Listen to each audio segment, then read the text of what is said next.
Current state of mind, 13. Here we go again. New season ahead of us. New blessings, new challenges, new outcomes. And we have different goals for this season. It is I, yours truly. With the power that is invested in me, I shall do my best, making sure that we do what we do best. The Almighty Shiva reigns through my mind, and I let His almighty power reign through my spirit. I am quite thankful that I've gotten this far.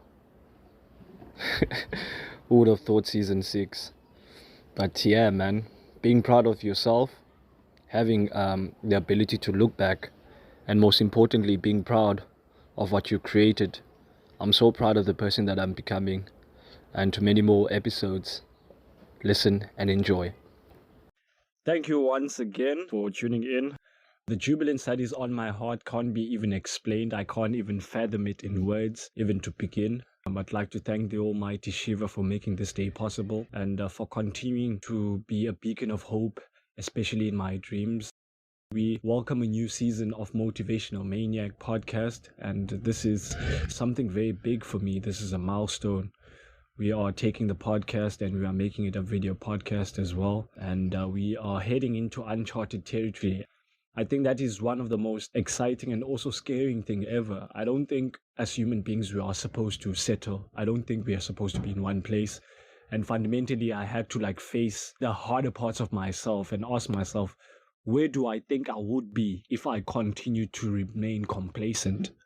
I cannot be able to give myself the opportunity to become the best that I want to be without thinking, where did all this start? This is my current state of mind. This is opportunity again to resurface and ask myself, what have been the most fundamental and important things, especially with what I've been faced?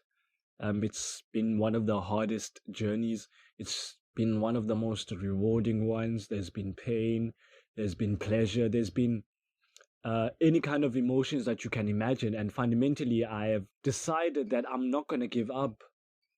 I've decided that until I get to where I'm supposed to get to, for once in my life, I'm happy to be fighting for something that is me, something that I can be proud of, something that I will get to live with.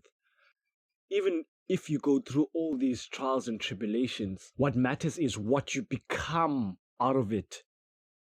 The person I'll become matters mostly than anything I could ever imagine. This is first opportunity for me to get back to my days where I start with writing that diary. I had to surface myself through YouTube, doing my utmost best not to lie to myself, because I've been doing that a lot. And I think that is one of the hardest journeys that I had to take, like the journey in within, to reprogram myself and condition myself for success, because I had been used to so much loss and pain. The beliefs that were instilled, they were not the beliefs that will be able to sustain anything in longevity. So I couldn't disregard anything of that nature. So I'm quite glad that I made the opportunity, that even through my struggles, I continued, I persevered, I moved through. Become the hero of your own story. So it starts with me collecting my own thoughts, because they are mine at the end of the day. And I needed to bring attention to which thoughts were dominating me mostly at the time. I was given a responsibility that I thought I couldn't even be able to bear. But remember, I had been a destroyer for an entirety of my life. But the new page had come. The mental pandemic had come. And now I had to rise out of the ashes. There was no better time for me to look in within. And I think that is one of the most gratifying decisions I ever had to make. Take something from my book, something that I think you would use to benefit yourself, not just for the now, but also for the longevity. You don't get to where you want to be without fighting. So I had to instill that fighter mindset. One of the first things I had to deal with was self-doubt. It had to deal with the self, and I had to irrigate everything that brought self-doubt. It starts with me first acknowledging, where am I now? Self-awareness is one of the first keys that I had to instill in myself. I do not know where your level of growth is, or with whatever that you are trying to take, wherever you're trying to take it. But one thing I do know, that you are gonna get to have days where you want to quit. I had to know my limits. I had to know what I was good at. What can I be able to do best at that current moment? And the ability that I had was to seep in information. I love teaching, I love education. And I think part of everything that I had encountered during my struggle, it also led me to the importance of routines and systems. Very important book, Atomic Habits, written by James Clear. I always recommend that book in previous seasons of the podcast. I do read it about twice a year. I've read it once. I still need to read it again because I did read it in the first half of the year, but second quarter. We have to keep on retaining the information because we want it to be fresh on our minds. When that information stays fresh on our minds, it's opportunity for us to do our best. With this book, it's not a Bible or some sort, but it made me realize that there was no problem with me. There was a problem with the system and the habits that I had at the time. And I think my perspective towards goals started to change because of what I was faced with at that time. Fundamentally, you can't run away from. Can be your own enemy sometimes. You can derail yourself by lying to yourself instead of being honest that you are not as good as you think you are at a certain thing. And when you have dealt with that, I think you get to thrive as a human being. So yeah, systems were also fundamental to me turning the table. I think I had to be honest about the goals that I wanted for myself. In me being honest about the goals that I wanted, it also gave me opportunity to how far can I be able to reach with where I currently am? Because I feel like everything is a build up to the next level. So with that came mindfulness. I think this is when meditation started to become something very important into how I fundamentally do everything. Because I didn't know how to penetrate my thoughts. I didn't know how can I be able to get to the source code and influence where the root is. That is where you can fundamentally change anything. Is if you get to the source and you found you have been drilled too much throughout your childhood with very traumatic and negative beliefs. And then as you find out as an adult, it's very hard for you to let go of those beliefs because at one point you thought they were right because you do not have mental capability to challenge them and see the world differently. The pandemic was also a blessing in that kind of way, where I had to calm things down, and I had been on a highway to hell, going nowhere, and it brought me back to life. So with mindfulness and how it got instilled in everything that I do, now comes my perspective towards fulfillment now changes. The things that used to excite me before never do now anymore, because I'm no longer in that position now. I'm no longer excited by the things that excited me as of previously. I think it comes from me changing my belief systems. I think when I started to understand that I am not my thoughts and my thoughts are not me. I am just an observer of the thoughts. And I can be able to go into a grocery shop and pick any kind of food. My thoughts can be able to be like that. I can be able to pick and choose what thought comes into mind and what belief that I choose to instill. And you found we have been instilled with too much crushing beliefs, and that ends up panning out, and it creates the chaotic human beings that we get to be, that can't hold relationships, that can't be this kind of thing, because when tough time comes, we can't be tough. So I asked myself, what would the strong version of me be doing right now in order to build up that trust, in order to build up sustainability? So now my whole perspective towards fulfillment changes. Fulfillment now reminds me of the responsibility that I firstly have to myself. It's one thing wanting the results. It's another thing having to work the result into existence. So I had to tap into the God in me. And it was through that mindfulness, it was through those meditations. And I found a lot of times that a lot of great ideas, I get them when I am not trying to interact with my thoughts. Meditation gives me that kind of opportunity. It's like I'm in traffic and there are all these different cars moving at different speeds, different paces. I am just the observer of these cars, just traffic. No matter how they move. And you find that we are responsible for how we feel, how we think, and what we do. The moment that is not in your 100% responsibility, I think that is when you give away the power. You cannot be able to give away the power that you already possess. So now my perspective changes.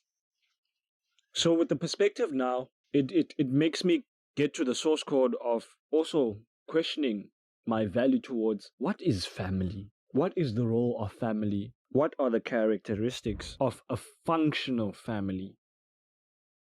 Because in many instances, we've never been exposed to functionality. And I don't want to lie, I've been exposed to a lot of dysfunctionality. But I've been in a position where I could have believed that this is the end for it. That I don't deserve success, that I don't deserve someone who can love me the same way that I love them, that I don't deserve to make money, to bring positive change in people's lives. And as much as I'm figuring it out, I don't think I would be rather doing anything else than what I'm doing right now. There's just some paths that you have to choose for yourself. And I don't think I can be proud of myself if I do things that disregard me. So it doesn't have to take loss for you to understand that the importance of family, because in the Black community it's so hard that we get to see our extended family only when there are funerals, when only there's sadness. How about when there is joy, when there's marriage, because that is a combination of family. But even matrimony is totally different. We have bastardized everything. But how can I be able to bring positivity into this world if I cannot be able to look at myself and hold myself accountable? So family is everything. It's the foundation. It's the creator, and then family, and then other things will come after that. That's the battle. But now remember, there's a lot of cognitive dissonance that's happening here. Because in all this process, I'm also losing people. I had to learn the hard way that no one belongs to you. You don't even belong to yourself. You are only here for a set amount of time. I'm like, the opportunities you are not pouncing on, you are going to be sitting 30 years to come and you're going to regret. Why didn't I learn that app? Why didn't I just record? Why didn't I just? We are put in certain places for a certain reason. So if I can choose to bring light and bring positivity, it means I have to bear the responsibilities that come with it. A majority of us in South Africa, we went to high school and we were taught about rights. We are that generation that loves having rights, but we forget with every right comes a responsibility. So with me wanting all this power, I had to also think about, once you want this power, you must be able to take everything that comes with it. So now perspective towards family changes. Now I had to move differently. I'm so glad that it did happen.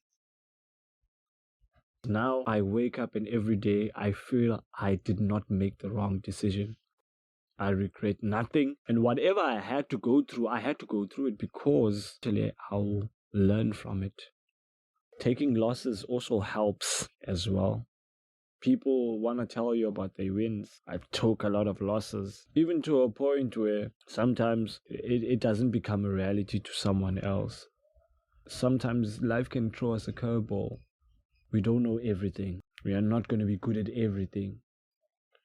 Not everyone is going to like us. But at the end of the day, I just want to be surrounded by people that I love and they love me back. I don't have to buy people's faces. So let me create my version of what family is.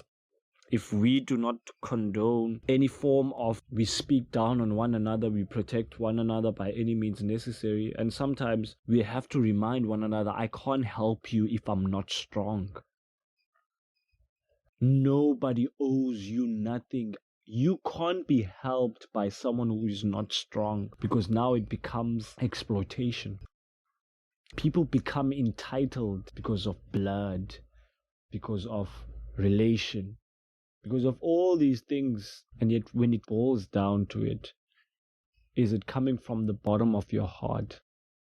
When I sat down once, I was thinking about, at the end of the day, you must be able to be proud of what you created. This is not a moment for the time being. This is your life. And when it comes to your life, it's everything. The 4 agreements are working on my head, and the first agreement is be impeccable with your word. And every single opportunity that I do get, I'm not perfect. I do fail most of the time, but I have to start again. I've learned not to guilt trip myself if I don't get it worked out. Doesn't mean I'm incompetent, doesn't mean I'm not good enough. Stop beating yourself up. You already got this, you see? So continuing to build that team, which takes me to one of the most sensitive issues that we don't address enough. It's love. Nothing grows without love. Love requires you to care. Love requires you to be tender. And that was something that I had to face. Vulnerability. Too caged up because they will use it against you. I couldn't be in a position where someone else can use that against me. When there is no enemy within, there is no enemy without that you shall fear. Sun Tzu, Art of War. So love, care, and tenderness requires vulnerability.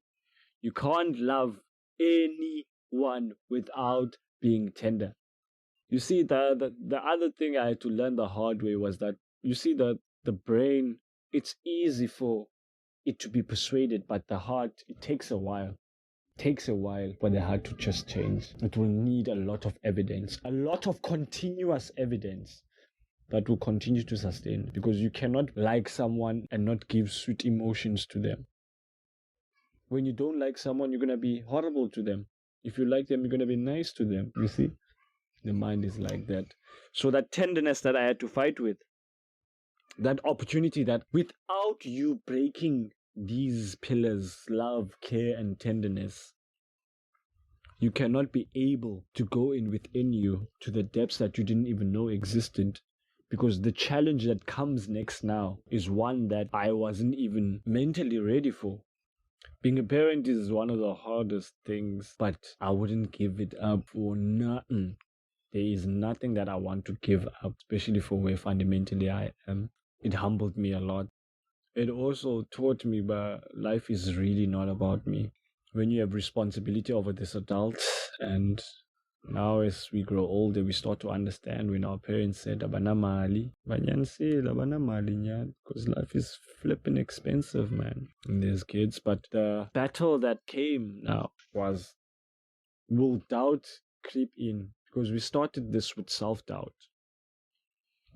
We started this from the diary days where we were like, every single day, let's record our thoughts. And when we do that, we give ourselves opportunity to what thoughts to mostly dominate us. Are we going to disacknowledge the things that took us where we wanted to go to? So parenthood, huge responsibility. Mentally, spiritually, emotionally, there are going to be days you're going to want to quit. But trust me, when that child becomes someone that you're proud of, you're going to be proud that you do not stop those days. Because now I start to treasure the sacrifices my mom made. I speak Queen Elizabeth's language today because of my mom, because of the British that colonized us. Yes, we were colonized Africans. We must not forget that. This is not our mother tongue, but this is where we are now. This is our medium of instructions. And I had a chat the other day with a Somali shop owner. He was speaking to my daughter in English. Does your child understand English? Yes, a bit here and there. Like, that's good, because with English you can be able to go anywhere. It's a medium of communication. It's not a measurement of intelligence. It's just that you are linguistic. You can communicate in other languages. There are many other languages, especially native languages. I'm very fascinated with Setswana, Sesotho, Sepedi. Very sexy, very tender languages. It's like you're selling a dream, basically. But as Africans, we are so unique, man, and it's so beautiful when we embrace our us. And I think that is what I had to do a lot about. A year, it wasn't even a year, me coming into manhood, and it was quite an immense journey, man. From when I started, I remember the day we were at the funeral with my sister, my elder sister, and now I fast forwarded a few years back, and it was 2019 at that time that I'm fast forwarding to, and next thing now, all of a sudden, she's still by my side, but I feel like a lot of things that I wanted came true, and I must get that kind of moment to like, okay, embrace that. Parenthood also reminded me that you've been learning and you are going to learn, you are going to teach, you are going to also be taught by others as well, young and old. And we cannot be able to grow as people if you are not open-minded. So it just also goes back to how now I had to like change the fundamentals of even what it means to make money. This comes to the hustling culture that I had to instill in myself, because I never thought I would get to a place, especially 2020, where I could be able to create something out of what I love. And I disacknowledged myself a lot, especially for many, many years, without understanding that I had been doing a whole lot of things right. But then it also depended on the perspective. How was I looking back at things? Was I looking back at things with positivity or negativity?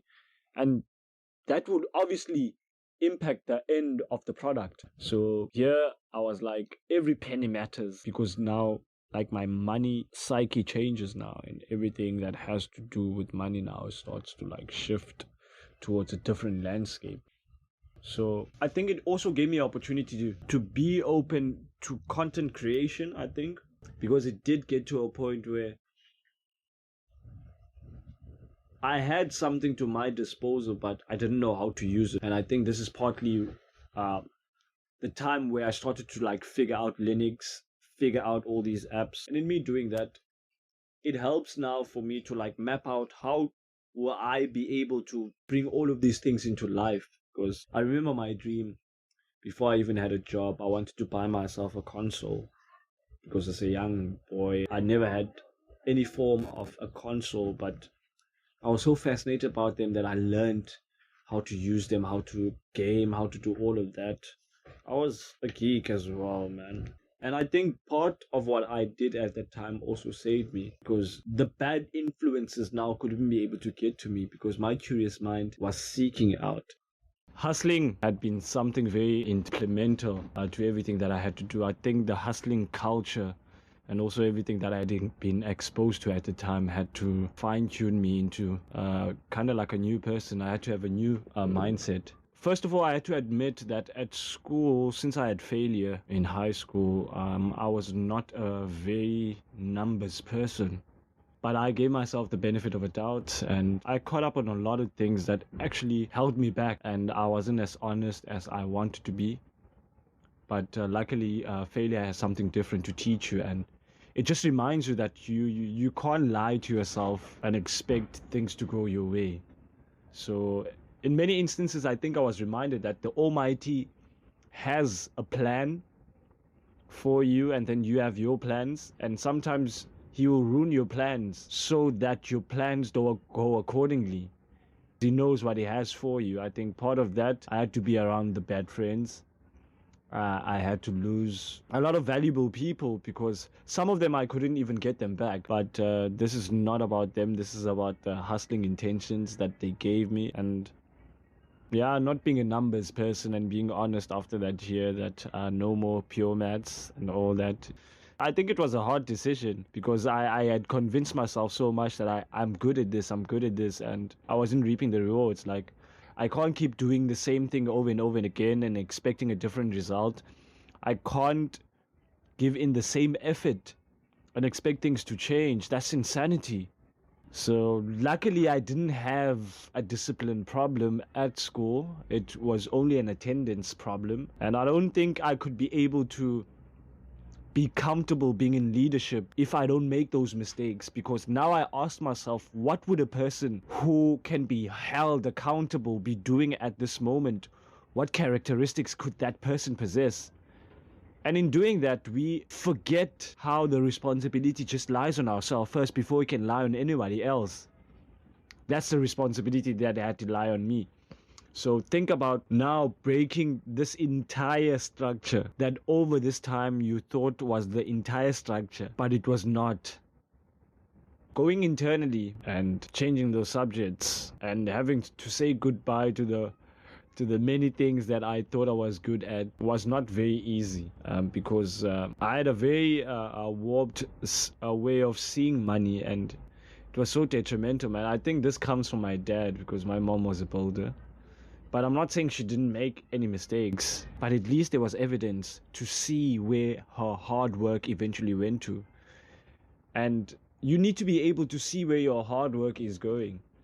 And it was invested in her children, it was invested in a job, it was invested in a marriage.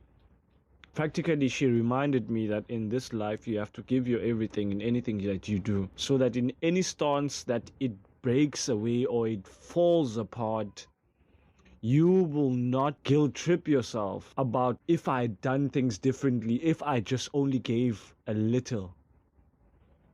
So now it moves the entire spectrum now towards how can we be able to create with what we have where we are.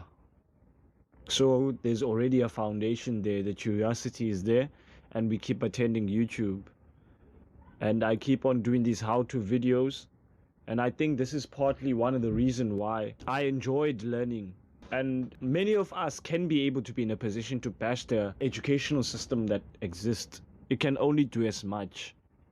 But it was only after I got to be outside of it. Then we had a pandemic that changed the entire spectrum, the way that we lived entirely. How we do business, how we go to work, how we go to school. Like everything, life upside down, like a reset basically.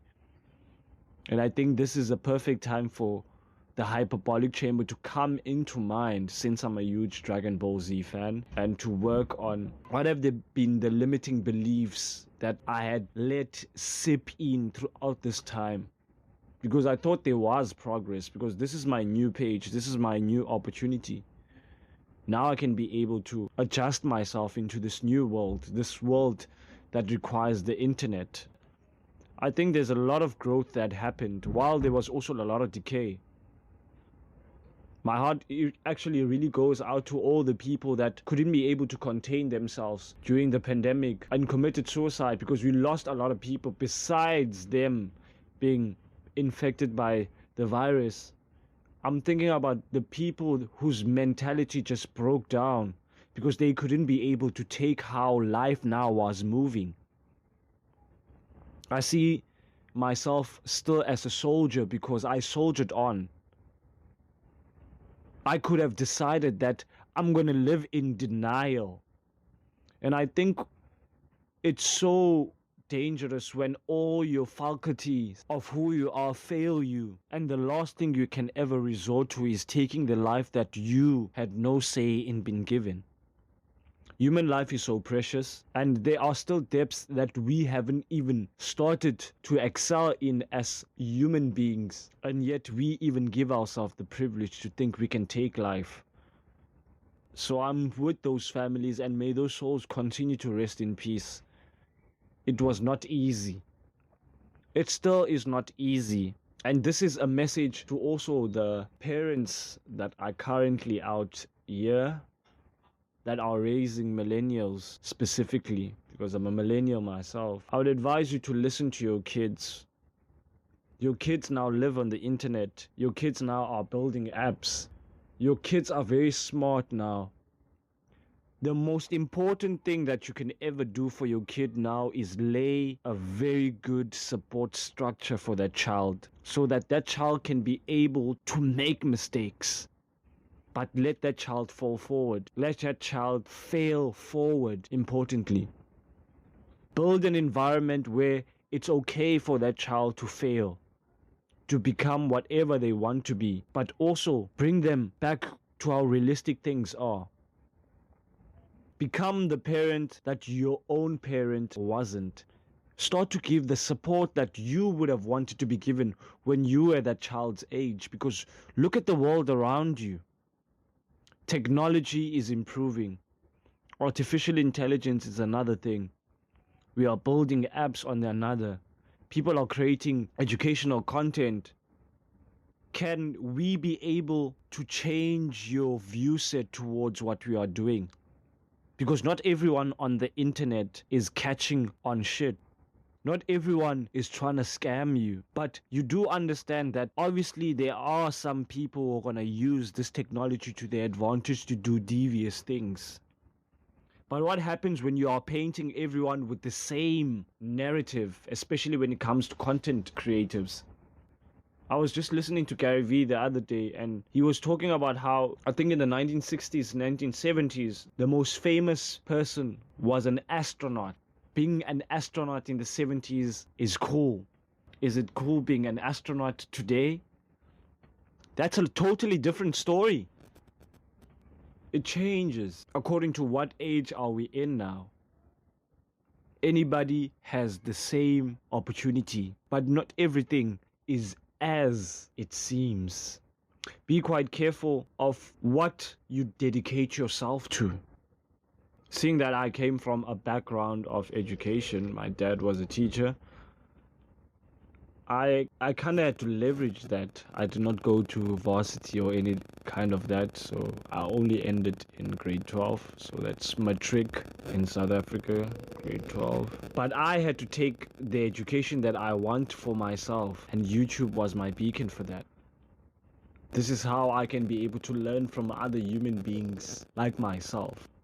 I don't think we understand what a grateful time it is for us to be in, where we can be able to access so much information that can be life-breaking. But another thing is, what you are seeking is also seeking you. I cannot be looking for something that is not looking for me. So we get straight to the source code. And now, with me being thankful, I have to also give kudos. So what I have to do now, I have to give kudos as well to what the educational system, especially the high school educational system, what it did for me. Because now it gave me opportunity to unlock a seed that I didn't know existed. And when things decide to come, I think it's partly because you are capable of handling it at that moment. And I had always believed that there was no better time for me to do it than when I was scared. So I had to also acknowledge, first of all, what am I around? How does that affect where I am now and where I want to go? I didn't see an end to what I was going through. I didn't see that I was responsible for the position that I did find myself in. And in that happening, it ends up me taking even further and further damage. Eventually does work out the way it's supposed to, and when it does, it's because it was supposed to work out that way. So I'm glad that I did not stop. Many things I could have figured out at that time, but I'm just glad that those relationships blew up in my face. Because how can I be able to sustain what I see bringing joy to me continuously in my life and what I have now, if I had hung on to that success of that time and think this is all that will happen? And when that all happens, then what happens next?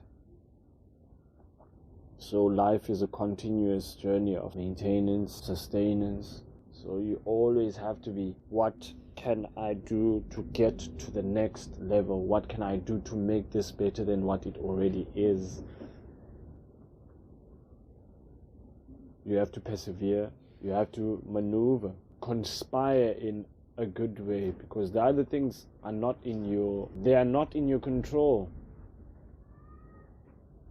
The only thing you can do is what you have at your disposal, and that has to do with your effort. So everything you are going to be met with in this life, you're going to have to make a decision about it. Whether it's good or not, that solely depends on you.